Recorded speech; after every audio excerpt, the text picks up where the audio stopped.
시청자 여러분 안녕하십니까. 최영재 취재 데스크입니다. 전국에 계신 시청자 여러분, 지난 주말 얼마나 마음 아프셨습니까? 아마도 전 국민이, 대한민국을 사랑하는 전 국민들이 밤잠을 이루지 못하고 자다가도 벌떡벌떡 일어나고 가슴을 치는 그런 통탄의 밤이 이어졌던 것 같습니다.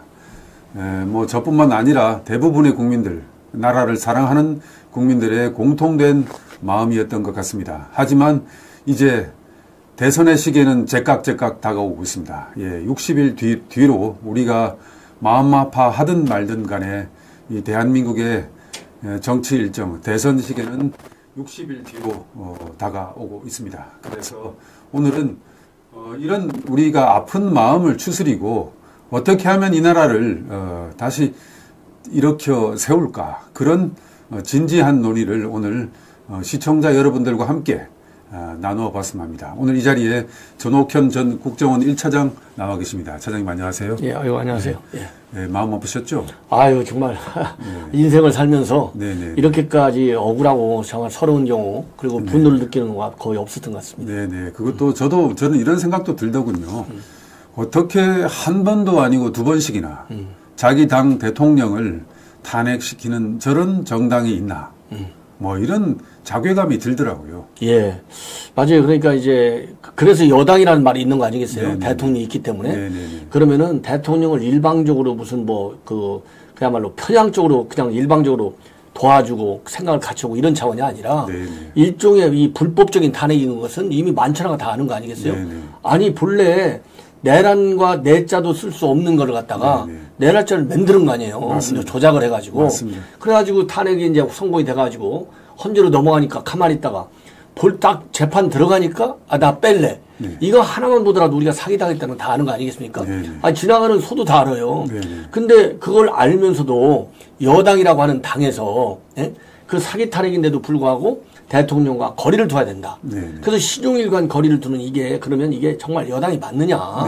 이게 사기 여당 아니냐. 여기에 이제 말려들기 시작한 거예요. 그러니까 더 열받죠. 그렇죠. 화가 나고 분노가 치솟아 오르고 막 그런 상황 아니겠습니까? 그런데 지금 어쨌든 저도 뭐 그런 상황이었고 우리 시청자 여러분들도 마찬가지였습니다. 그런데 어떻게 지금 그날 금요일에 문형배 재판소장에 한 20분 정도 하다가 이제 최종 판결을 읽었지 않습니까? 주문을 했는데, 보니까 어떻게 그 검찰 측 그걸 그대로 받아들였더라고요. 그리고 재판 과정에 있었던 그런 여러 가지 증거로 채택하기가 애매한 그런 증거들 전부 인용하고 변호인들 주장은 하나도 받아들이지 않고 윤 대통령 측 하나도 받아들이지 않고 국회 측 그 주장을 그대로 받아서 읽더라고요. 그래서 참 대한민국 사법부 큰일 났구나. 큰일 났구나. 그날 아마 저 장면을 우리 시청자 여러분들이 다 보셨을 겁니다. 저 사법부를 그냥 두고서는 우리나라가 앞으로 어떻게 될까, 그런 생각이 들었습니다. 그래서 이제 이 헌재가 재판 진행해 오는 과정에서도 우리는 왜냐하면 결론이 다 보이니까 만약에 인용 판결 내리면 헌재를 가루내야 된다. 날려버리겠다. 그리고 국민 저항권 행사는 반드시 해야 되겠다. 이런 게 이제 우리 국민들의 일치된 의견이었잖아요. 그것이 단순하게 어떤 정파적으로 볼 때 자유우파 이 보수 세력만의 주장이 아니라 대한민국에서 지금 이제 가장 저명한 그야말로 존중받는 학설이 그 학설을 내놓으신 분이 이제 경희대학의 이제 허영 교수님이잖아요. 그러니까 허영 교수님이 초기 단계에서부터 제가 헌재가 심리하는 걸 보니 그리고 이제 국회 측에서 내놓는 주장하고 그다음에 윤석열 대통령의 변호인 측에서 내놓는 주장을 보니 이거 헌재 이렇게 가서는 절대 안 된다. 그래서 그러니까 현재 대한민국에서 가장 원로학자예요. 가장 저명한. 그야말로 법학도로부터 제일 실력 있는 학자인 허영 교수님이 그래서 10개 항목을 조목조목 지적을 했어요. 요 10개 항목 엄청나게 많은데 일단 내가 10개만 지적한다. 그래서 이 10개만 가지고서도 더 이상 심리할 필요가 없다. 이거는 요건에 해당되지 않기 때문에 이거는 각하해야 된다. 네. 이렇게 이미 결론을 내렸어요. 근데 지금 이제 우리 이제 앵커님도 최 국장님도 말씀하셨지만은 어떻게 그러니까 이제 명강사 예를 들어서 전한길 선생님이 지금 일타 강사라고 그래서 우리 국민들한테 어마어마한 일타 강사가 그 집회에서 연설하니 얼마나 핵심을 잘 찌르겠어요. 그 전한길 선생에 대한 그 연설이 그야말로 우리 국민들이 감동을 주는 이유가 옳은 얘기를 하니까 그렇거든요. 네. 그러니까 그분은 이제 법학자가 아니잖아요. 네. 그냥 국민의 한 사람이고 그리고 허연 교수는 법학자거든요. 네. 그 이분이 10가지를 주장하면서 최소 이거는 각하가 맞다. 네. 그러면 법리적인 측면에서 보나 국민의 상식적인 정서적인 측면에서 보나 이건 잘못된 거잖아요. 네. 예, 그러면 그런데 이렇게 지금 최고의 헌법학자가 내놓은 10개 항목이 어떻게 단 하나의 예외도 없이 다 빵점을 맞냐고요. 아니, 그러면 이 허영 교수님은 그 명성을 얻을 수가 없죠. 그러면 맞습니다. 허영 교수님은 대한민국 그 사법 그 공부하는 법학도들한테 가짜 사기로 강요한 거예요. 그렇습니다. 이런 판결은 있을 수가 없는 겁니다. 10개를 지적했으면 아무리 배척한다 하더라도 3개 정도는 인용을 해줘야지. 맞습니다. 그거 하나만 보더라도 이 처음서부터 얘기한 대로 인용 딱 정해놓고 네. 그냥 일사천리로 나온 건데 너무 빨리 판결을 내리면 네. 그러지 않아도 이제 과속 판결한다. 네. 편파 판결이다. 네. 비판이 나왔잖아요. 네. 그러니까 그거를 감추려고 일부러 끄는 것 같아요. 일부러. 고의적으로. 네. 마치 저희들이 무슨 뭐 대단한 이 법률적 검토를 해가지고 아무 시비거리가 없다. 우리 결정을 무조건 믿어라. 이런 차원에서 그 끝나고 나서 한 40일간 끌고 있었던 것이 아니냐. 그렇게 비판하지 않을 수 없어요. 그렇습니다. 예.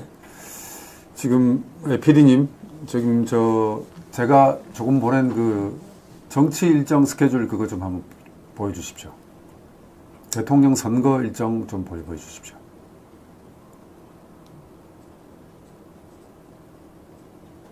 제가 카톡 조금 전에 보낸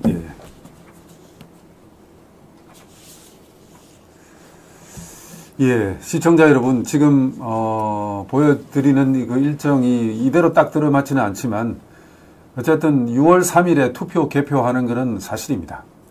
우리가 인정하든 인정하지 않든지 간에 4월 7일부터 10일까지 후보자 등록이 마감됩니다. 이때 등록을 하지 않으면 대선에 출마할 수가 없습니다. 그리고 4월 11일부터 14일까지 나흘 동안 예비 경선이 있고요.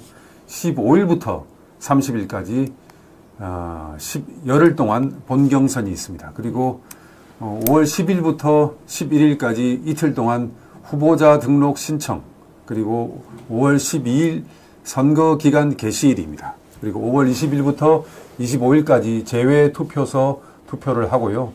그리고 5월 29일까지, 5월 29일부터 30일까지 사전 투표소 투표가 있습니다. 지금 많은 시청자 여러분들이 사전 투표를 없애겠다고 우리가 노력을 많이 하지 않았습니까? 예. 그 아직까지 결정되지는 않았거든요. 그래서 예. 사전 투표소 투표가 있고요. 6월 3일 투표 개표가 있습니다.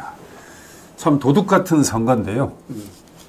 저희 아시아투데이는 모든 언론들이 조기 대선을 언급을 할 때 그 왜 그러냐면은 대선 후보자들도 그렇고 각 당도 그렇고 뭐라도 좀 준비하지 않고서는 안 된다는 그런 생각이 있었거든요. 예. 예, 조기 대선을 다 언급을 했습니다. 그런데 아시아투데이는 우리 아시아투데이는 말도 꺼내지 못하게 했고 그리고 저 또한 그랬고 제가 이 신문을 만들 때 뭐 제목을 뽑고 하거든요. 예. 제가 편집자니까. 네. 그런데 언급도 못하게 했어요. 네.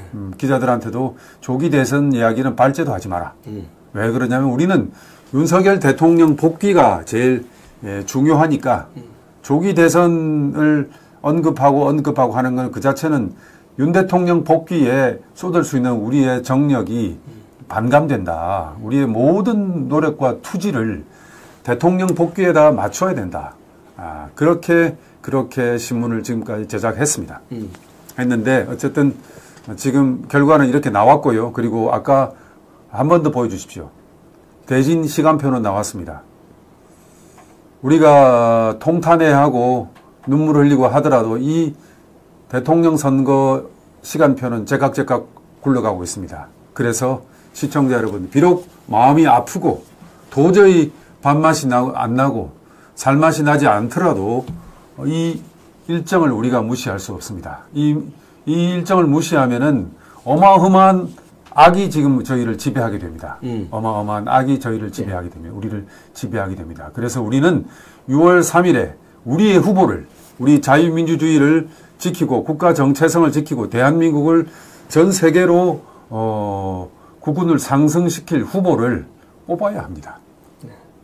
그렇지 않습니까? 예. 정말 좋은 후보를 우리가 반드시 뽑아서 반드시 승리를 할 수 있도록 그야말로 열과, 그러니까 윤 대통령의 탄핵이 반드시 개각되도록 모든 열을 다 쏟았잖아요. 근데 결과가 일단 저렇게 2년 판결을 해버리니까 우리가 이제 대책 없이 졌는데 이거를 우리 국민이, 민주주의라는 게 결국 그 권력은 국민으로부터 나오는 거잖아요. 그 국민이 가지고 있는 권력이 살아있다는 것을 헌재의 임명직 권력보다도 국민이 진짜 직접 행사하는 이 자유민주주의의 주권의 힘이 얼마나 무섭다고 하는 것을 이번에 반드시 보여줘야 된다. 예, 그렇게 생각이 들어요. 저는 오늘 이 방송의 제목을 윤석열 어게인 윤이라고 제가 달면서 여러 가지로 많은 생각이, 착잡한 생각이 들었습니다. 시청자 여러분, 이 제목은 내일 아침 아시아투데이의 일면 톱 제목입니다. 이렇게 뽑아서 지금 기사를 쓰고 있습니다. 그런데 뭐 이게 현실적이냐 이렇게 지적하는 분들도 많아요. 뭐 윤 대통령이 복귀하는 것이 가능한가? 그것이 뭐 어게인 윤이 가능한가? 이게 뭐 그야말로 고립되는 이야기 아닌가? 그렇지만 그렇지 않습니다. 시청자 여러분. 정치 공학적으로 보더라도 말입니다. 우리는 윤 대통령이 지난 대선 때 얻었던 표가 있습니다. 그 표가 어디 가지 않거든요. 그렇습니다. 그 표가 이 두 눈 시퍼렇게 뜨고 살아 있어야 그래야 두 달 뒤에 조기 대선에서 우리가 자유민주주의 진영이 승리합니다. 지금 우리가 속상한다고 고개 돌리고 그리고 실망하고 투표장에 안 나가고 우리끼리 막 싸우고 이랬다가는 더 큰 어마어마한 악의 대한민국을 내줄 수밖에 없는 그런 중차대한 우리 위기에 몰려 있습니다. 그래서 제목을 이렇게 뽑은 겁니다. 어게인 윤. 윤 대통령을 다시 출마시키자는 분들이 꽤 있습니다. 그런데 그것이 현실적으로 지금 가능하지 않습니다. 현실적으로, 시청자 여러분, 현실적으로 가능하지 않습니다. 그래서 현실적으로 윤 대통령의 뜻과 함께하는 후보를 우리가 밀고, 그리고 이 국민에서 윤석열 대통령의 그 정신과 중국 공산당과 싸우려고 했던 그 정신, 부정선거와 싸우려고 했던 그 정신, 그리고 뭐 여러 가지로 거대 야당과 싸우려고 했던 그 정신을 함께하는 후보를 우리가 선출해서, 그래서 우리가 대통령 선거에 임해야 하지 않을까.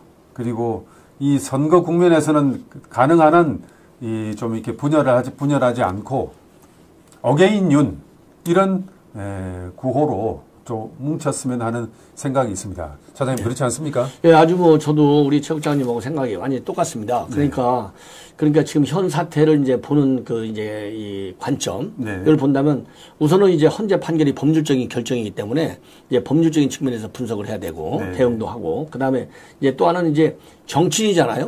이제 선거는 뭐 철저하게 정치적인 큰 행사지 않습니까? 그렇기 때문에 이제 하나는 이제 정치적으로 또 이제 어프로치를 해야 되고, 마지막 하나는 이제 우리가 정서적으로 이제 우리가 이제 흔히 얘기하면 이제 심리전적인 측면에서 이제 다뤄야 되는데, 법률적, 정치적, 그다음에 이제 심리전적 측면에서 볼 때 어게인 윤이라고 하는 말이 저는 맞고, 이게 가장 간단하게 지금 우리 애국 시민들의 그 생각을 나타내주는 상징적인 일종의 이제 컨셉이 아닌가 이렇게 봐요. 왜 그러냐면 지금 법률적으로 본다면은 지금 대부분이 아까도 말씀드린 대로 헌재 판결을 과연 우리가 받아들일 수 있느냐. 대부분이 지금 뭐 여론조사를 보면 한 60-70% 정도가 공감하지 못한다. 승부하지 못하겠다는 그런 여론조사가 나왔다고 그래요. 그러면은 그 여론조사는 우리가 국민들이 심성적으로 판단한 거잖아요. 그 심성적 판단하고 그다음에 이제 헌재의 법리적 판단하고 괴리가 그만큼 큰 거예요. 왜냐? 헌재 판결은 단심제니까 어떻게 대책이 없잖아요. 근데 그거를 인정하지 않는 거예요, 우리 국민들이. 그래서 이제 법률적으로 말하자면 인정을 못 받는 겁니다. 아까 말씀드린 대로 지금 우리 그동안에 이제 헌재의 심리 과정에서 나타난 여러 가지 문제점들을 지적했던 훌륭한 우리 이제 그 우파 말하자면 헌법학자들도 많지 않습니까? 또 법조인들도 많고 이분들이 아직 지금 이제 목소리를 안 내고 있는데 얼마나 기가 막히면 목소리를 안 내겠어요. 예, 그렇기 때문에 이 그 법리적인 측면에서 우리 국민들이 승복을 못 하고 있고 그다음에 이제 그런 측면에서 어게인 윤을 할 수밖에 없는 거예요. 예, 왜냐하면 탄핵을 당해서는 안 되는데 시켰기 때문에. 예, 그리고 또 하나 이제 정치적인 측면에서 어게인 윤이라고 하는 것은 윤 대통령의 어떤 그 뭐라 그럴까 이번에 이 탄핵 과정에서 왜 내가 계엄을 선포했고 왜 내가 당당하게 끝까지 법정에까지 나와서 싸웠느냐. 맞습니다. 이 정치적인 의지와 철학이죠, 일종의. 그 다음에 이제 전략 있지 않습니까? 요거를 우리가 배워야 그리고 우리가 받아들여야 현실적으로. 맞습니다. 왜냐하면 우리가 대선이라고 하는 것은 이거는 제로섬 게임이잖아요. 이기냐 지냐의 문제거든요. 적절하게 공유하는 개념이 하나도 없어요. 그렇기 때문에 그러한 윤 대통령의 당당하게 우리가 싸워서 반드시 이제 헌재에서 이기는 게 아니라 헌재에서 졌지만 정치장이 선거에서 이겨야 되겠다. 선거에서 이기면 선거에서 그렇죠. 대통령이 재신임 받는 거죠. 바로 그거예요. 그렇죠. 예, 그래서 법률적으로는 복귀가 안 되니까 선거를 통해서 우리가 정권을 그대로 재창출하면 그게 윤 대통령의 복귀나 똑같아요. 예, 법률적으로 복귀가 안 되니까 정치적으로 복귀시키자 이겁니다. 여기 대선에서 반드시 이겨갖고 그런 측면에서 정치적으로 이제 어게인 윤이라는 말이 맞고 또 심리적 사회적인 요소에서 보더라도 우리 공감대가 그러니까 주말마다 엊그제 비가 오는데도 주최 측 추산으로 100만이 모였다는 거지 않습니까? 그 정도로 우리 국민들이 지금 분노하고 있는 거예요. 분노하고 있습니다. 예, 그 마음을 투표장에 다 쏟아버려야 돼요. 자다가 일어나거든요. 네, 그 마음을 싹 다 싹 투표장에 가셔갖고 아이고 이거 뭐 열받는 날 다 투표하는데 그 자체가 패배를 가꾸는 거예요. 돌이킬 수 없는. 그래서 그 분노를 딱 담아서 광화문에 가듯이 투표장으로 우리 애국 시민 여러분들께서 전부 가야 됩니다. 맞습니다. 그러면 어게인 윤이 이루어질 수 있는 꿈이에요. 거죠. 그렇죠, 그렇죠. 그게 이루어질 수 있는 꿈입니다.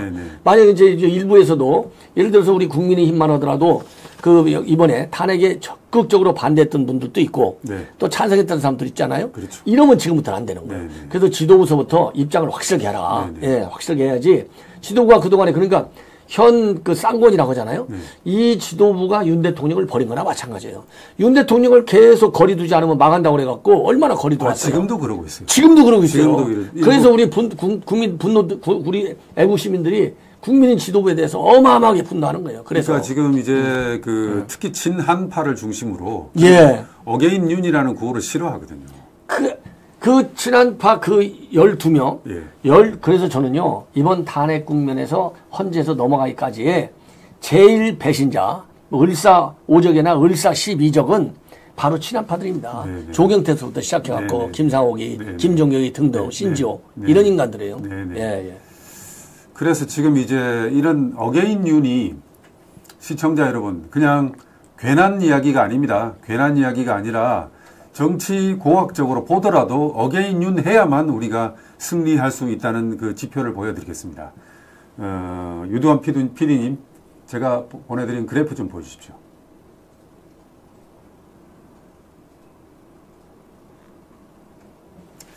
시청자 여러분, 이게 지금 보시는 이 그래프가 우리 아시아투데이가 지난 1월 3일부터 3월 29일까지 13차에 지금도 하고 있습니다. 13차에 걸쳐서 매주 실시하고 있는 여론조사 결과입니다. 이 여론조사 결과 때문에 우리 신문이 고초를 겪기도 했습니다. 저 1차 보십시오, 사장님. 1차에 정말 40%가 나왔단 말입니다. 40대 60. 네, 저 지지율이 나왔을 때 민주당이 아시아투데이를 고발하겠다고 협박을 하고 나섰거든요. 결국은 나중에 선관위 공심위로부터 이유 없다고 기각당했어요. 그 당시에 그렇지만은 협박을 받는 우리 신문의 내부에서는 얼마나 또 많이 흔들렸겠습니까? 많이 흔들렸고, 그렇죠. 우리 내부적으로도, 우리 신문 내부적으로도 엄청나게 흔들렸습니다. 저게 이제 밴드웨건이었단 말입니다. 그 여론조사에서 한 여론조사가 나오면 그 다른 여론조사들이 다 따라오거든요. 그렇죠. 맞아요. 서부 시대에 미국의 포장마차 한 대가 앞서가면 그 뒤를 줄줄줄 따라가는 것처럼 저 40%가 나온 뒤로 뭐 대부분의 여론조사들이 나왔어요. 맞아. 그렇지. 보십시오. 이 빨간 그래프가 윤석열 대통령의 그래프입니다. 윤석열 대통령의 그래프. 마의 40% 지지율을, 돌파하고 나서 40, 46, 49, 45, 47, 48, 47. 하루 이틀도 아니고요. 저게 지금 13차 아닙니까? 예, 90일 동안에 계속되는 저런 추이가 갑자기 꺾이지 않습니다. 그러면은 시청자 여러분 한번 보십시오. 90일 동안 계속된 저 추이, 그리고 앞으로 남은 대선까지 남은 날은 60일밖에 안 남았어요. 저 추이보다 더 짧습니다. 그러면 어떻게 해야 이길 수 있겠습니까? 제가 그래서 이제 아까도 말씀드렸지만 우선요, 지금 이제 돌아다니는 여론들을 보면 우리 국민의힘이 개인 한 명 한 명으로 보면 민주당 후보하고는 한마디로 비교가 안 될 정도로 우수한 그런 자원들이 많아요. 우수한 자원들이 많기 때문에 이제 왜냐면 이제 재미가 있고 재미가 있어야 국민들도 볼 거 아니겠습니까? 관심을 갖고. 그래서 이제 흥행적인 측면에서는 이제 민주당보다도 훨씬 우리가 우세하다. 이런 평가가 상당히 많습니다. 한 명 한 명을 이렇게 떼어놓고 보면. 그러면 그것이 그야말로 최종적으로 각자는 본인이 이제 말하자면 경선에서 이기기 위해서 뛰지만 이기는 과정에서는 치열한 그런 경쟁이 필요하겠지만은 일단 경선 후보가 이제 대선 후보가 딱 결정이 되면 그때부터 여력을 모아서 1+10이 11이 아니고 100일이 될 수 있게끔 만들어야 되거든요. 그러려면은 모든 에너지를 하나로 만들어야 된다. 하나로 만들어야 그게 제가 제일 중요하다고 봐요. 그래서 제가 보기에 이 싸우려면은 이제 지금 이제 민주당 이재명이 될 확률이 제일 많잖아요. 현재로서는. 그래서 이재명을 능가하는 이런 경력, 그다음에 실적인 능력, 그리고 인품 이런 거는 분명히 갖고 있기 때문에 우리는 잠룡들이 압도적으로 민주당보다 많잖아요. 그러면은 잠룡들이 전부 힘을 합치면 이재명의 사법 리스크하고 이제 맞물려 가지고 지금 굉장히 취약한데 요거를 우리가 무너뜨릴 수 있는 동력이 생기지 않을까. 그래서 일단 우리 이제 국민들은 현재 이 발동은 걸려 있다고 봅니다. 왜냐하면 벌써 12월 3일 이후로 지금 우리 이제 아시아 투데이에서 여론조사도 나와 있지만은 국민들이 지금 막 똘똘 뭉쳐 있잖아요. 맞습니다. 이것이 지금 살짝 흔들리는 국면이거든요. 요거를 갖다가 이제 우리 이제 아시아 투데이와 같은 이런 좋은 신문에서 이제 하나로 모아주는 그런 중요한 역할만 해준다면 요게 무너지지 않고 그대로 살아있다. 그러면 이 살아있기 때문에 이제 후보들이 요 살아있는 힘을 받을 수 있는 여건이 과거 박근혜 전 대통령 탄핵 때보다는 훨씬 커요. 그렇습니다. 그때는 완전히 모래알이 돼버렸잖아요. 구심점이 하나도 없었거든요. 언론도 구심점이 없었고 사람도 없었고 그다음에 조직도 없어요. 근데 지금은 자 우선 언론만 하더라도 우선 우리 레거시 미디어들이 이제 조금 이상하게 가니까 대한미디어 우리 아시아투데이 같은 신문이 이제 인정을 받아갖고 쫙 힘을 받잖아요. 이게 새로운 대한미디어가 되고 그다음에 또 우리 보수 유튜브들이 대한미디어를 뛰고 있고 그리고 장외에서 지금 대거 집결하고 있고 그러니까 이제 후보들 경선에 나오는 잠룡들끼리만 뭉치면 삼위일체가 되는 거예요. 그래서 그런 조직적 단계적인 전략을 잘 쓰면 우리가 얼마든지 이길 수 있다. 그리고 우리는 집권 경험이 특히 말이죠. 우리가 흔히 얘기하는 노하우, 집권 경험이 이 민주당하고는 비교가 안 되지 않습니까? 아니 뭐 대한민국 정부 저선이야 민주당 정부라고 해봐야 김대중, 노무현, 문재인 정부인데 요 세 개 정부가 다 망한 정부잖아요. 실패한 정부. 그러니까 우리 대한민국은 우리 보수 정당이 오늘날의 대한민국을 만든 정당이거든요. 그야말로 3번 뺐고 나머지 전부 우리가 집권해서 요 실력, 이 실력을 국민들한테 이번에 다 쏟아부어갖고 심판을 받자 이겁니다. 그래서 이런 제가 말씀드린 세 영역, 그 다음에 우리 집권 경험과 능력, 이 우리 보수 정당 때문에 대한민국 지금 세계, 일본까지 추월할 정도로 GNP가 높잖아요. 그렇죠. 그래서 이런 것들을 잘 이제 홍보를 하고 국민들한테 인정을 받으면 그래서 역시 탄핵은 우리 윤 대통령이 당했지만 그 저력 그리고 탄핵을 내린 헌재의 잘못된 판결이다. 이런 거를 갖다가 확실하게 다시 우리 국민들한테 인정을 받는 그런 노력이면 충분히 우리는 성공할 수 있다고 봅니다. 유두환 PD님, 아까 윤석열 대통령 지지율 추이 곡선 한 번만 더 보여주십시오. 지금 이제 저 지지율 추이 곡선을 보고 있는데 저 곡선이 말입니다. 빨간 윤 대통령의 지지 곡선이 지난 2022년 대선 때보다 더 높은 득표예요. 맞아요. 더 높은 득표예요, 저게. 그러니까 저 득표율이 갑자기 어딜 가지 않습니다. 저 득표율을 다 긁어 모아야 이길 수 있다 이 말씀입니다. 그렇죠. 예. 그래서 지금 일부 친한계 의원들을 통해서 나오고 있는 뭐 윤 대통령을 손절해야 이긴다.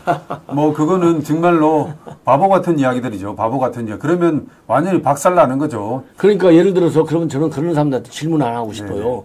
네. 야, 너네 집에서 지금 아버지 어머니 한 가족이잖아요. 같이 네. 살고 안 살고 떠나서 아버지 밑에서 나온 자식들이 그럼 아버지 밑에 아버지 쫓아오면 지들이 제대로 평가 받을 수 있을 거냐? 그렇죠. 능력과 실력을 인정받을 거 있을 것이냐? 그렇죠. 예? 그렇죠. 그렇잖아요. 네. 예. 그러니까 탄핵을 당했다고 그래서 그 더군다나 탄핵을 시킨 헌재 판결이 잘못된 건데 그렇죠. 거기에 저항해서 싸워야지. 네. 그렇다고 버려 손절해? 그러면 저는 친한계 의원들한테 야 너희들 그럼 네 아버지 엄마 다 손절을 할 수 있냐? 물어보고 싶어요. 맞습니다. 예, 그걸 정치판에다 그대로 대입시키면 될 거 아니에요. 유도원 PD님 그리고 정당 지지율 한번 보여주십시오. 정당 지지율 곡선 한번 보여주십시오. 정당 지지도 추이 잘 보이게 곡선을 좀 보여주십시오. 저게 우리 아시아투데이가 1월 3일부터 계속 매주 지금 13차까지 지금 하고 있는 정당 지지율인데요. 1차부터 2차까지 그때 골든크로스를 한 뒤로 저렇게 민주당을 계속 앞서고 있습니다. 그래서 해볼만 합니다. 아니, 그래서 예. 이 정도가 나오는 것은 우리가 그 탄핵 초기 국면만 하더라도 상상을 못 했잖아요. 그렇죠, 그렇죠. 아까 말씀드린 1월 3일 날 아시아투데이가 조사를 해봤더니 이제 확 바뀌기 시작한 거니까. 네네. 그래서 우리가 게임을 이길 수 있다 해갖고 뛴 거거든요. 네. 근데 뭔가 짜고 치는 그런 전략 작전 때문에 우리가 이제 말려들었는데 이번에 그거를 반드시 저는 지금 축적된 에너지. 예? 곡선이 잘 보이게 좀 위로 올려봐 주십시오. 축적된 그러니까 윤 대통령에 대한 그 지지, 그다음에 정대에 대한 지지 이렇게 굉장히 지금 축적돼 있잖아요. 네네네. 41대 38인데 우리가 3%가 올라가 있지 않습니까? 그러니까 1차 때만 졌지 한 번도 진 적이 없어요. 한 번도 진 적이 없어요. 한 번도 진 적이 없고 그리고 중요한 거는 저 빨간 그래프를 그 위에서 3% 위에서 쌍 끌어올리고 있는 그의 대통령 지지율입니다. 맞아요. 대통령 지지율은 저 정당 지지율보다 항상 3%, 4% 거의 더 위에요. 더 높아요. 더 위에요. 그래서 그 지난번에 맨 마지막에 13차 때 정당 지지율이 41%인데 국민의힘 지지율이 41%인데 대통령 지지율이 44%였단 말입니다. 예. 44일 때는 47이고 맞아요. 정확하게 3% 위에서 윤 대통령이 정당 지지율을 견인하고 있는 그런 형국입니다. 그러니까 저 숫자만 보더라도 네네. 손절? 그럼 우리가 속된 말로 뭐 방송에서 좀 적절치 않은 표현이지만 네. 우리가 흔히 그러잖아요. 야 망하려면 무슨 짓은 못해. 딱 그런 얘기잖아요. 그렇습니다. 그런 말을 좀 던져줬으면 좋겠어요. 네네, 아니 데이터를 갖고 얘기해도 네. 손절 좋아하시네. 손절? 지금 안 얻어도 지금 시원찮은 판국인데 네. 왜냐면은 지금 이게 부정선거 요인이 계속 남아있다는 거 아니겠습니까? 네. 부정선거 요인을 감안할 때 굉장히 아슬아슬한 게임으로 갈 수밖에 없는데 손절해? 그러면 그 사람들은 정치판을 떠나야죠. 본인들이. 국민들의 분노를 모두 하나도 사귀지 않고 두 달 뒤에 대통령 선거장으로 가야 됩니다. 그렇죠. 데이터가 나와 살아있잖아요. 데이터가. 네, 모아서 끌고 가야 되고 그리고 우리 국민의힘의 대선 후보는 윤 대통령의 정신을 그대로 계승하는 그런 후보라야만 이긴다는 것이 지금 데이터로 나오는 거 아닙니까? 맞습니다. 예, 예. 그래서 여기서 의미 있는 외국의 사례를 하나 보여드리겠습니다. 예. 예, 유도한 PD, 제가 아까 보내주신 사진, 트럼프 대통령 그거 좀 보여주십시오. 예. 지금 이게 뭐냐면은 트럼프를 배워야 된다는 얘기입니다. 예. 트럼프를 트럼프처럼 다시 윤 대통령과 함께 어게인 트럼프, 어게인 윤석열 이런 슬로건으로 가야만 우리가 이깁니다. 우리가 트럼프 대통령이 얼마만한 이 우여곡절을 겪은 줄 우리 시청자 여러분 다 알고 있습니다. 그렇지만 트럼프 대통령 굴하지 않았거든요. 굴하지 않고 지지자들을 똘똘 뭉쳐가지고 심지어 한번 낙선했다가 4년 뒤에 또 나와서 당선이 되지 않습니까? 저런 정도의 어떤 결집력과 응집력이 있어야 되는 거거든요. 그래서 시청자 여러분, 트럼프처럼 우리는 윤 대통령이 트럼프처럼 다시 싸우리라고 싸우리라 믿습니다. 그리고 트럼프 대통령이 고정관념과 싸웠지 않습니까? 또 레거시 미디어들과 얼마나 싸웠습니까? 그렇죠. 아주 처절하게 싸웠죠. 처절하게 싸웠지 않습니까? 지금 지금 이 윤 대통령 이 탄핵 국면에서도 조중동 등 레거시 미디어들이 또 예. 윤 대통령을 또 짓밟고 있습니다. 엄청 우리가 실망했죠. 네, 또 짓밟고 있습니다. 그 과정에도 그랬고 지금 더합니다. 지금 파면된 뒤로는 더합니다. 예. 그렇다고 해도 우리 시청자 여러분 그 레거시 미디어들의 현혹되면 안 됩니다. 우리 아시아투데이가 이번 탄핵 국면에서 꽤 많은 국민들의 성원을 받았거든요. 예. 왜 그랬느냐면은 우리가 다른 조중동이나 그 레거시 미디어의 길을 갔더라면 국민들의 성원이 이렇게 쏟아지지 않았을 겁니다. 예, 예. 아시아투데이는 레거시 미디어들을 상대하지 않고 그리고 오로지 윤석열 대통령과 함께 하겠다는 그런 생각을 가지고 오로지 사실만을 그리고 그 여론조사를 통해서 국민의 정확한 그 여론 흐름을 우리는 보도를 한 거거든요. 예. 그 흐름의 결과가 지금 이 흐름으로 나온 것이고 아까 여러분 보셨다시피 어차피 사법부는 좌파들한테 장악당한 거 아닙니까? 아, 심각해요. 어차피 그렇지 않습니까? 네, 어차피 심각합니다. 뭐 헌법재판소 여러분 뭐 헌법재판소에 과대한 기대를 하지 않았지 않습니까? 뭐 저런 결과가 어느 정도 나오리라 생각했지만 그래도 설마 저렇게 국회 측 그 주장을 그대로 다 받아들일 줄은 몰랐습니다. 국회 측 증거를 그대로 증거 능력이 없다고 그렇게 모든 사람들이 지적을 했는데도 그걸 그대로 받아들였지 않습니까? 트럼프 대통령이 말입니다. 예. 어떻게 싸웠느냐면요. 그 고정관념과 싸웠습니다. 예. 그리고 뭐 여러 가지 성적인 다양성을 존중해야 된다. 페미니즘, 이민정책, 기후환경, 뭐 글로벌리스트 부정선거 이런 레거시 미디어들이 에헴하고 말입니다. 이렇게 훈수를 하고 이렇게 얘기하는데 트럼프 대통령 굴하지 않았거든요. 아, 너희들은 원래 그렇게 하는 거지, 얘기하는 것이지만 나는 그렇게 생각하지 않는다. 네네. 지금 이게 어떻게 이렇게 대한민국의 언론 상황하고 비슷한 것 같습니다. 지금 조중동이 그렇거든요. 맞아요. 기존의 레거시 미디어들이 그렇고 또 우리 이번 윤 대통령 탄핵 과정에서 많은 사람들이 기존의 조중동에 대해서 실망을 하면서 등을 돌리고 예. 대한 언론을 찾기 시작했습니다. 예, 맞습니다. 사장님, 예. 아시아투데이가 그 대한 언론 중에 하나로 지금 우뚝 떠오른 겁니다. 아니, 저도 주변에 우리 아시아투데이가 있어서 다행이다. 예. 그 나도 돌려본다. 예. 뭐 다 끊어버리고 조중동 이런 사람들이 굉장히 많아요. 네네네. 예, 그리고 그 조중동 안에 근무하는 사람들 그 기자들 이렇게 얘기 들어봐도 상당히 긴장들을 많이 했다. 네네. 그래서 조선일보는 중간에 조금 톤을 좀 바꾸기도 했다. 왜 그러냐면 뭐, 예. 독자들이 무더기로 빠져나가요. 그러니까요. 그래갖고 뭐 충격이 굉장히 컸다는 거 아니겠습니까? 예. 자고 나면 몇만 부씩 빠져나가고. 아, 이번에 정말 그렇게 하루아침에 달라지는 언론들을 보고 이게 과연 대한민국 국격에 맞는 그렇습니다. 언론의 그 입장을 갖고 지금 보도하는 건지 너무나 정말 유감스러웠어요. 예. 그리고 또 트럼프 대통령이 보면 지난 대선 과정에서 정말로 어떻게 이렇게 대한민국의 상황과 참 우리가 참고할 만한 게 많습니다. 그리고 우겨대고 똑같은 말로 싸운 게 아니라 끊임없이 이슈를 제기하고 그리고 비판을 하면 더 큰 반박을 하고 이렇게 이슈를 빌드업 만들고 이렇게 논란을 일으키고 했단 말입니다. 그래서 우리 보수 진영의 후보가 이번에 새로 대선 후보로 나서는 후보께서는 이러한 트럼프의 선거 전략을 이렇게 면밀하게 봐야 될 것 같습니다. 우리가 정상적으로 적어도 90일, 6개월 정도는 우리가 보통 대선 레이스가 들어가지 않습니까? 보통 6개월 정도 들어가는데 지금은 무슨 경선을 할 시간도 없지 않습니까? 맞습니다, 지금. 예.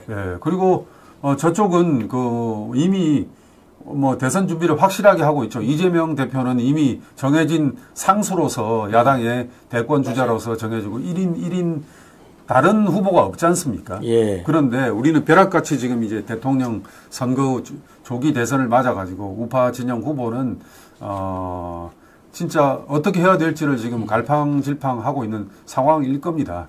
그런데 제가 생각해 보니까 트럼프 대선 후보의 캠페인을 상당 부분 참고를 해야 될 것 같습니다. 그래서 이슈를 제기하고 공격적으로 들이받고 이렇게 해야 될 것 같습니다. 이때 트럼프가 그랬듯이 기존의 레거시 미디어들의 훈수와 충고를 받아들이면 안 될 것 같습니다. 예, 맞습니다. 왜냐하면 레거시 미디어들의 기조 논조가 네. 이미 야권의 기조 논조하고 맥을 같이 해요. 네, 네. 같이 하고 오히려 더 리드해가 그쪽 방향으로. 맞습니다. 예, 그렇기 때문에 그건 절대로 그건 진짜 뭐 망하는 길이죠. 네. 망하는 길이고. 그리고 이제 트럼프 대통령이 이제 이 선거 전략적인 측면에서 이제 하나 배울 것도 있고요. 그 다음에 이제 정책적인 측면에서 우리가 또 배울 게 있어요. 왜냐하면 지금 이제 어차피 민주당은 뭐 이재명으로 결정된 거나 마찬가지 아니겠습니까? 그렇습니다. 그 이재명이가 지금까지 내놓은 뭐 말을 통해서 한 내용을 보면 우선요, 이게 너무나 좌편향적인 정책으로만 지금 딱 빠져 있어요. 맞습니다. 예, 근데 좌편향 정책은 문재인이가 5년 내에 써봤는데 완전히 실패로 끝났지 않습니까? 경제적인 측면에서 소득 주도 성장이라고 하는 그야말로 족보도 없는 정책을 가지고 민생 경제를 파탄시켰고 또 이 안보 정책은 그야말로 가장 중요한 미국 그리고 일본을 갖다가 적대시하고 그야말로 그래가지고 우리 안보의 이제 축이 얼마나 많이 흔들렸습니까? 그렇기 때문에 경제적으로 외교 안보적으로 문재인 정권이 완전히 망하게 만들어놨는데 그래서 심판받은 거잖아요. 그런데 지금 이재명의 정책 방향을 보면 그보다도 더 나쁜 좌편향적. 네. 그러니까 뭐 그야말로 그러니까 이제 미국 내에서도 이번 탄핵 국면 내내 굉장히 우려가 많이 나왔던 거 아니겠습니까? 자, 그런 걸 보면 지금 현재의 민주당 인적 구조로 보나 정책 그런 성향 측면에서 볼 때 절대로 집권해서는 안 되는 그런 정당에게 맡기면 나라를 어디로 끌고 가겠느냐. 네. 두 번 다시 실패를 같이 할 수는 없잖아요. 네. 그래서 선거 전략적인 그러니까 이제 트럼프의 경우에는 조금은 이제 그 분야별로 강한 면이 있지만은 미국의 그러니까 미국 마가 정책, 미국을 위대하게잖아요. 예, 그런 것처럼 우리 이제 우리 국민의힘의 이제 후보도 그런 정책의 어떤 일관성, 그러니까 윤 대통령의 정책하고 문재인의 정책은 정반대잖아요. 네. 예, 그런데 이제 성공 가능성이 많은 그야말로 책임 있는 정부의 정책으로서는 윤 대통령이 취해왔던 정책의 방향성이 맞게 설정돼 있거든요. 네. 그렇기 때문에 그런 정책의 일관성을 통해서 나라를 확실하게 바꿔나가겠다. 네. 예, 그래서 그 두 가지 측면에서 트럼프가 얘기한 대로 이 마가를 만들듯이 우리도 대한민국을 위대하게 그러려면 지금 이제 어게인 윤으로 가는 거죠. 그래서 정책적인 측면에서도 윤 대통령이 해왔던 기본 큰 골격은 따라가고 전략 전술적인 측면에서 일부 이제 바꿀 건 필요하겠죠. 왜냐하면 환경이 바뀌었으니까. 그렇습니다. 예, 그러나 정책의 방향성만큼은 대한민국을 완전히 이제 정치 외교 안보 경제적으로 완전히 한 단계 업그레이드 시키는 방향으로 설정이 돼 있거든요. 자, 그런 점에서 이 정책 경쟁 면에서도 역시 우리 국민의 후보가 압도적으로 낮구나 이런 평가를 받게 정책도 좀 더 잘 다듬는 것이 좋지 않을까 이런 생각이 들어요. 그리고 이제 무엇보다 새로운 이제 국민의힘 후보로 나서는 후보가 좀 이렇게 유심히 봐야 되는, 명심해야 될 거는 윤석열 대통령과 함께 한다는 의미는 뭐냐면 윤 대통령이 못다 이룬 그 뜻을 실현하는 거거든요. 이어받는 것이거든요. 그것은 뭐 어디에 있냐면은 윤석열 대통령이 왜 그러면 비상계엄을 했던가. 그 계엄 사유가 있었거든요. 예. 그 계엄 사유에 대해서 분명하게 그 뜻을 이어받으면 됩니다. 예. 받으면 됩니다. 이게 뭐 몇 가지 있지 않습니까? 그렇습니다. 그리고 뭐 부정선거 문제도 있고, 그리고 친중 문제도 있죠. 중국이 대한민국에 여러 가지 스파이 간첩질을 하고 그것에 대해서 경계를 하고 그런 것을 단속하겠다. 뭐 국정원에 계셨으니까 차장님 무엇보다 그런 국가정보 보안 문제에 대해서 잘 아실 거 아닙니까? 그래서 그런 문제에 대해서 분명한 생각을 갖고 있어야 되고 뭐 그런 것들이 윤 대통령과 함께하는 그런 것 같습니다. 제가 보기에는 대략 뭐 우리가 차장님도 그렇고 저도 그렇고 이분이 될 것 같다는 그런 생각은 있고 아마 시청자 여러분들도 저희들과 생각하는 그것이 대부분 같을 겁니다. 국민의힘의 후보로 나오는 사람은 대략 두 가지 정도를 아주 명심해서 참고를 해야 될 것 같습니다. 뭐냐면 아까 모두에서 말씀드렸다시피 트럼프 대통령을 배우라. 두 가지 다. 첫 번째 트럼프 대통령이 어떻게 돌아왔던가 그것도 4년 임기를 바이든한테 넘기고 나서 4년 뒤에 복귀를 했거든요. 어떻게 돌아왔던가. 그리고 두 번째 그렇다고 그 사이에 트럼프 대통령이 이렇게 이게 종적을 감추거나 침묵하고 있었던 게 아니거든요. 끊임없이 논란을 일으키고 이슈를 일으키고 했단 말입니다. 그래서 트럼프를 배워라. 그리고 두 번째는 윤석열과 함께 해야 한다. 예, 2달 뒤에 뭐 곧 지금 다음 주면 이제 가시화될 겁니다. 국민의힘의 후보가 가시화될 건데 바로 첫 번째는 트럼프 대통령, 두 번째는 윤석열 대통령을 벤치마킹 해라. 그래야만 된다. 그래서 윤 대통령과 함께 이걸 뭐 일부 후보들은 이제 같이 가는 그런 전략을 구사해야 된다. 이렇게 이야기를 합니다. 예. 차장님 어떻게 보십니까? 예, 이제 말하자면 제일 이제 아까도 말씀드렸듯이 우선요 윤 대통령을 차별화시켜야 되겠어? 지금 현재 쌍권이 그런 작전을 쓰고 있잖아요. 그래서는 절대 안 되는 이유 중에 하나가 아까 이제 숫자로 나와 있지만은 윤 대통령의 지지 기반이 굉장히 탄탄해요.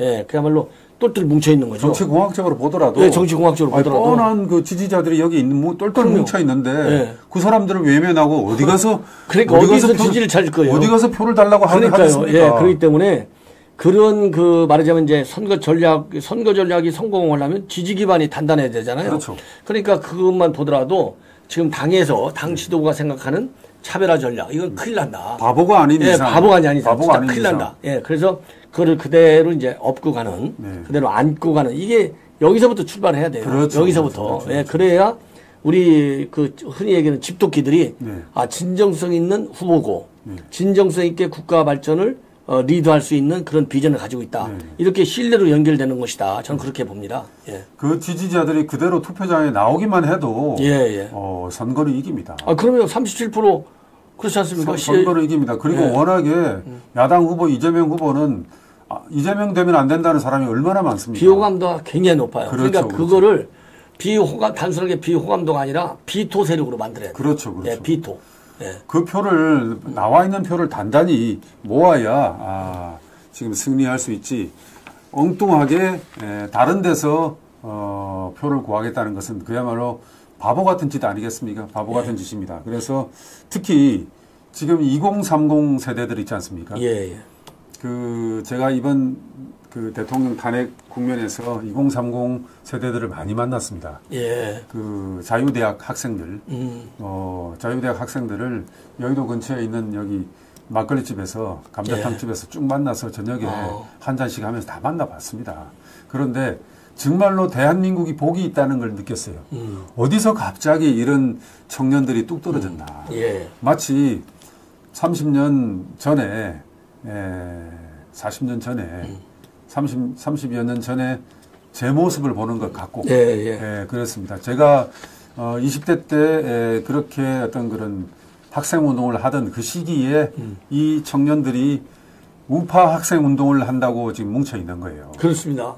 그리고 이들은 레거시 미디어들에 저항하고 그리고 이 좌파 말하자면 당시에 독재 정권을 이제 지금 현재의 민주당 내지는 이 정권으로 생각을 하고 있습니다. 이 청년들이 윤 대통령 주변에 똘똘 뭉쳐 있거든요.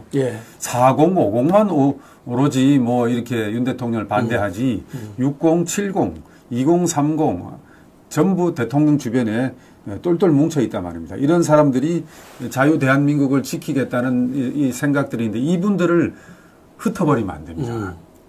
뭉쳐 있는 지지자들이 함께 하게끔 우리 보수 진영의 후보가 그걸 내세우고 그 사람들이 결집할 수 있도록 그런 의지를 보여줘야 됩니다. 그래서 이번 탄핵을 통해서 깨어난 얼마나 이 많은 국민들이 뭉쳤습니까? 저 사람들을 다시 투표장으로 나오게끔 그리고 희망을 주면서 이렇게 세워야 합니다. 그러면은 이깁니다.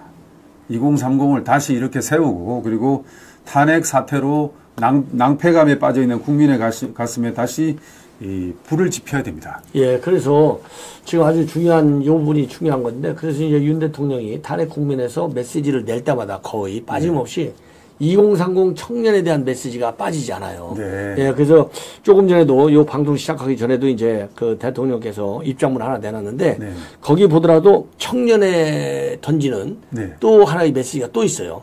이 정도로 이제 특히 윤 대통령이 지금 탄핵이 당한 상태에서도 2030을 각별히 챙긴다. 이거는 이제 우리 여권의 그 여당 후보들한테 주는 메시지, 그리고 우리 집도끼들에 대해 주는 메시지가 그만큼 굉장히 절실하고 강하다. 2035. 그래서 이것 보면요. 미래의 주인공이다. 여러분들이야말로 자신감과 용기를 가져달라. 그리고 청년 여러분들의 용기를 잃지 않는 한 우리의 미래는 밝다. 이렇게 했거든요. 자, 그렇기 때문에 2030이 오면 우리가 뭉치고 네. 두 번째로 2030이 떨어져 나가지 않고 이미 2030이 우리한테 와 있잖아요. 와 있습니다. 예, 와 있어요. 새롭게 불러드는 게 아니라 2030은 우리 편에 지금 와 있어요. 옆에 하늘에서 가까이. 뚝 떨어졌어요. 진짜. 떨어졌어요. 생각지도 않게. 너무 뚝 떨어졌어요. 예. 그 2030도 와 있어요. 그러면 집도끼 뭉치지. 2030 와 있지. 그러면은요. 그 다음에 후보가 하나로 해서 나머지 이제 그 같이 경쟁했던 후보들이 일사불란하게 당선된 네. 대표 이제 후보로다가 이 확정된 후보를 민다. 네. 그러면은요. 중도층은 저절로 오는 겁니다. 중도층은 원래 저절로 와요. 그러면 뭐 좀 이렇게 줏대가 없어가지고 되는 쪽으로 몰립니다. 예, 맞아요. 저절로 오게 돼 있어요. 그냥 우리는 중도가 필요해. 중도 아무리 공틀해 보시죠. 요 정도의 여건이 갖춰져 있지 않을 때 중도한테 우리 지지를 쓴다고 그 표가 올 것 같습니까? 딱 그 사람들이 볼 때, 이 여건이 지금 뭉쳐있네? 잘 되네? 근데 거기에 2030까지 와 있어? 그러면 자동적으로 좋아요. 중도는 원래 되는 쪽으로. 그러니까요. 아주 옳으신 말씀이에요. 되는 쪽으로 한 수 얻는 사람들이지. 처음부터 무슨 생각을 가지고 있는 사람들이 그러니까. 예. 그렇기 때문에 지금 말씀하신 대로 이제 고유 지지층 플러스 2030. 그래서 2030이 405를 고립시켜 버려야 돼요. 예. 왜냐면 그게 전교조 세대란 거 아니에요. 네, 맞습니다. 그래서 405를 고립시켜서 빼버리면 결국은 이 나라 앞으로 이제 5년간 지휘할 정부는 결국 우리 이제 그 뭐라 그럴까요? 자유우파의 정부가 다시 들어올 가능성이 그만큼 커진다 이렇게 봅니다. 네. 그러니까 시청자 여러분 절대로 실망하지 마십시오. 실망하지 마십시오. 지금 객관적인 수치상으로 보더라도 자유우파가 질 리가 없습니다. 질 리가. 근데 어떻게 하면 지느냐? 윤 대통령과의 관계 설정을 달려 있다고 봅니다. 윤 대통령을 뭐 손절해야 된다는 둥. 판판이 지는 사람들이 하는 얘기가 있습니다. 손절해야 된다는 둥. 거리를 둬야 한다는 둥. 이런 사람들의 목소리에 귀를 기울이고 그대로 움직이면 집니다. 그게 지난 총선 때도 그랬고요. 미래한국당 총선 때도 중도로 가야 된다. 중도로 가야 된다. 그런 일을 당하고 나서 그때 졌거든요. 크게 졌거든요. 이번 한동훈 대표가 지휘했던 이번 총선 때도 또 그 노선으로 또 크게 졌습니다. 참 지금 이제 한동훈 저도 그 말씀을 드리려고 그랬는데 손절할 사람은요. 한동훈 플러스 알파의 배신자들. 이 사람들을 손절하지면 안 돼요. 요 사람들은 그냥 아직 경선에 뭐 어차피 나올 텐데 나오면 표를 한 표도 주면 안 됩니다. 정말로 그 사람들을 손절해야지. 부들부들 떨고 있습니다. 모든 국민들이 그런 사람들을 손절해야 돼. 어떻게 저 국민의힘 저당은 자기 당 대통령을 한 번도 아니고 두 번씩이나 탄핵을 시키냐. 부끄러워요 진짜. 세계 정당사에 그런 정당이 없거든요. 세계 정당사에 있을 수 없는 그런 정당이에요. 그리고 부끄러운 일이거든요. 그것도 뭐 많은 몇십 년이 떨어진 것도 아니에요. 그러니까 말이에요. 10년 안에 말입니다. 그런데도 또 지금 윤 대통령과 거리를 둬야 된다. 이런 또 목소리가 바로 하고 있습니다.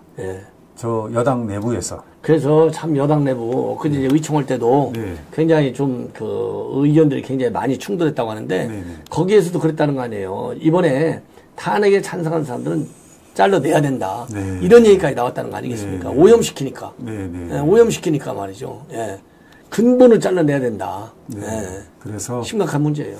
윤석열 대통령 아직 건재합니다. 국민들에 살아 있습니다. 아까 저기 PD님, 유도한 PD님 한 번 더 대통령 지지율 곡선 보여주십시오. 저 곡선이 말입니다. 시청자 여러분 빨간 곡선인데 2년 반 정도 전에 윤석열 대통령이 대선 당시에 얻은 지지율 표보다도 더 많습니다. 지금 저런 대통령이 있는데 저 대통령을 두고 저 표를 두고 어디 가서 표를 구하겠다는 건지 참 바보들인 것 같아요. 물론 뭐 국힘이 다 그렇다는 건 아닙니다. 국민의힘과 우리 국민 여러분 다시 한 번 더 윤 대통령과 손절해야 된다는 그런 목소리를 주변에서 들으면은 정말 바보라고 이야기해 주십시오. 표밭을 놔두고 어디 가서 표를 구하겠는지. 만약에 그렇게 손절하면은 우리 국민들이 2달 뒤에 안 나오지 않습니까? 안 나오면 그냥 집니다.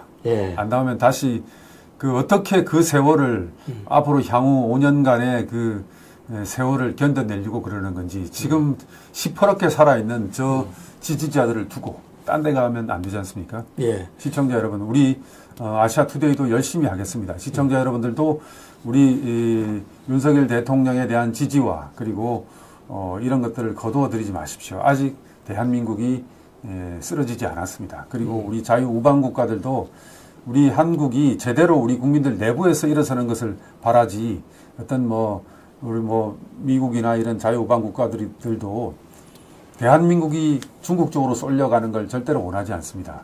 지금 이게 우리 한국의 국내 정치가 한국의 국내 정치에 머무는 게 아니라 중국 공산당과 싸우는 그 전선에 있지 않습니까? 예. 우리가 다 알고 있다시피 민주당과 이재명 후보는 누구보다도 친중적인 그런 정권 아니겠습니까?